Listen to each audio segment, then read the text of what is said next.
So let me tell you what I told the public long before we got into this crisis.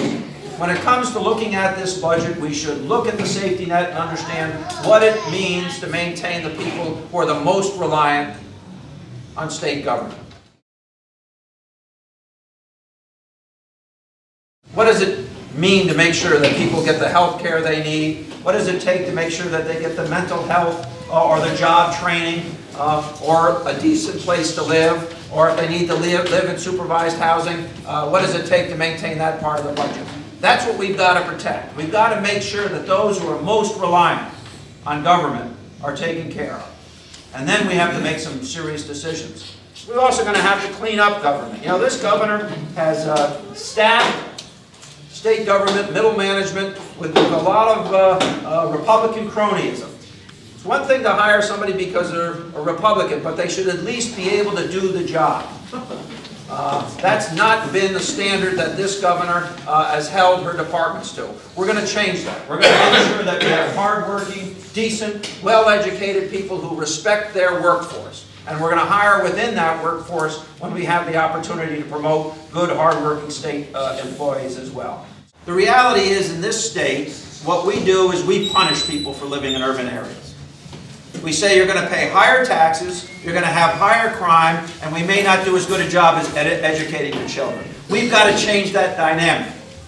You've got to be just as safe, if not safer, in a city. You shouldn't be paying more taxes because you live in an urban area, and your school system should be just as good as anybody else. With respect to regionalism, I think we need to promote regionalism. I think we need to make it easier for communities to do what they want to do on a regional basis. I think we should build incentives to do it on a regional basis. You know, garbage collection and recycling and police departments and fire departments and health departments. I'm not saying that we should make you do it, but I think we should build in incentives to do it. I think it is, in fact, one of the ways that Connecticut could make its local government more affordable. So I'm not going to come to your town and say, you've got to do this with somebody next door, you've got to do this with somebody next door. But I think I would say, as your governor, if you do those things, I'll find a way to help you. And I'm certainly going to give you the laws you need to do it. Now, Walter and I worked together for a while. When I was a young mayor, and Walter had a little more experience on me, we had a law in the state of Connecticut that actually prevented communities from doing together what they could do individually.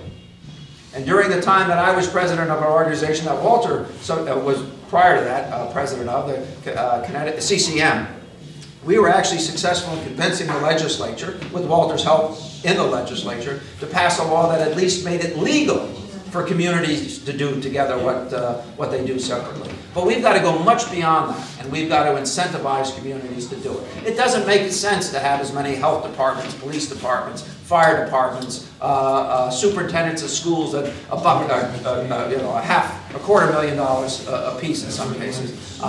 It's a lot of money. We should build incentives to do it. I'm prepared to do it because I think it's one of the ways we can make government more efficient.